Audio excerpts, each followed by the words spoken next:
क्रांतिकारियों का छात्रों के समर्थन में जिस तरह से आप लोग, सर्दी का समय है, लोग घरों से निकलना नहीं चाहते हैं, फिर भी आप यहाँ आए हैं, आंदोलन कर रहे हैं छात्रों के समर्थन में। सबसे पहले आपका आभार।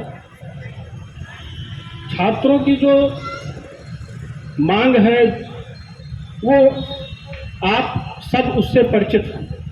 उस मांग को बताने से पहले मैं आपको ये बताना चाहता हूँ कि कोरोना जो एक वैश्विक त्रासदी थी, किसी देश, किसी क्षेत्र, किसी पर्टिकुलर रीजन को प्रभावित करने वाली महामारी नहीं थी।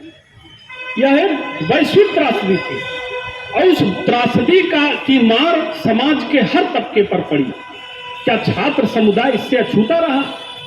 अगर छात्र समुदाय पर मार पड़ी है उसकी, तो उसकी क्षतिपूर्ति कैसे होगी? बस उसी क्षतिपूर्ति की मांग कर रहे हैं छात्र समुदाय।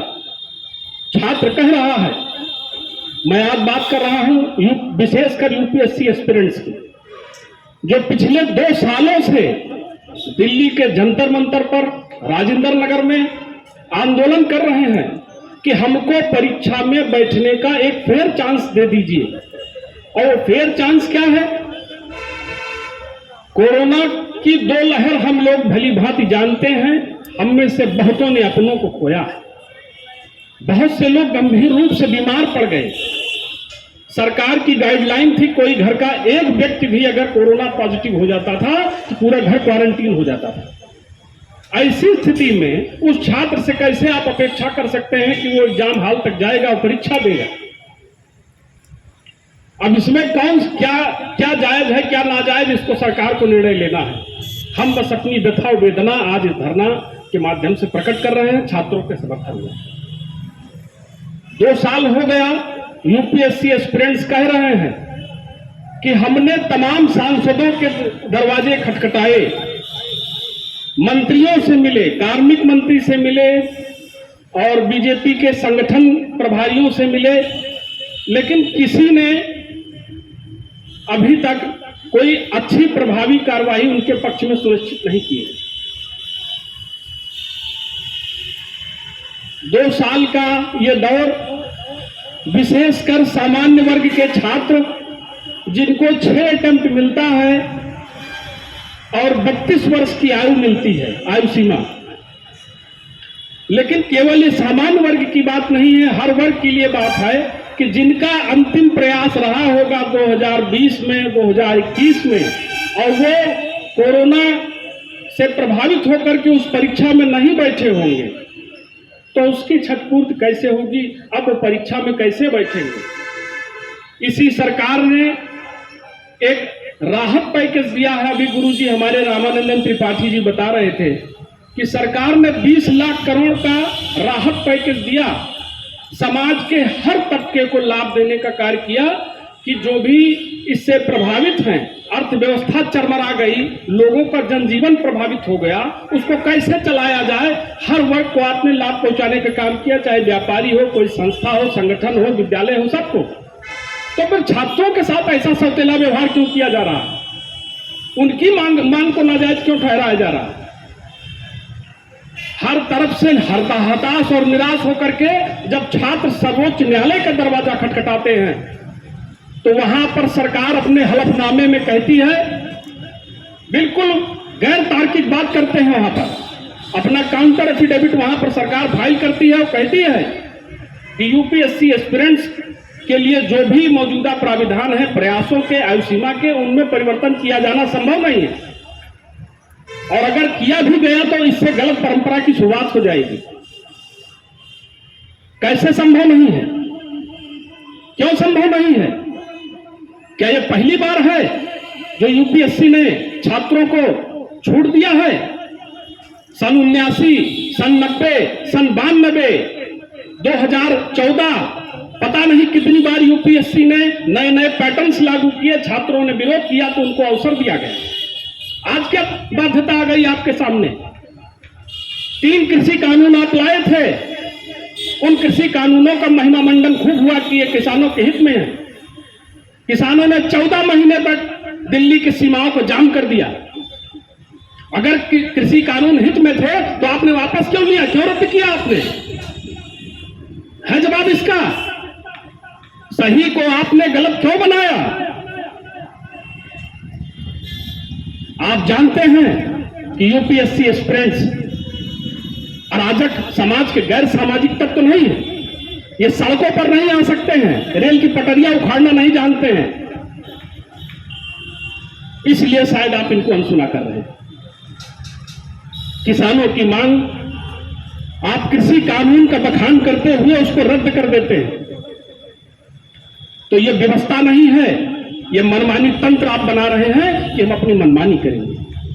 आपकी ही सरकार के बीजेपी के वरिष्ठ नेता सुशील मोदी जी की अध्यक्षता वाली विभागीय संसदीय स्थायी समिति की अनुशंसा है 112वीं रिपोर्ट, डीआरएससी की रिपोर्ट 112वीं रिपोर्ट में उन्होंने हवाला दिया है कि कोरोना काल में छात्र तबका बुरी तरह से प्रभावित रहा है, जिसकी क्षतिपूर्ति की जानी चाहिए। सरकार को उनकी मांगों पर सहानुभूतिपूर्वक विचार करना चाहिए। 100 से अधिक सांसदों ने, 150 से अधिक सांसदों ने आपको चिट्ठी लिख करके छात्रों की मांगों का समर्थन किया।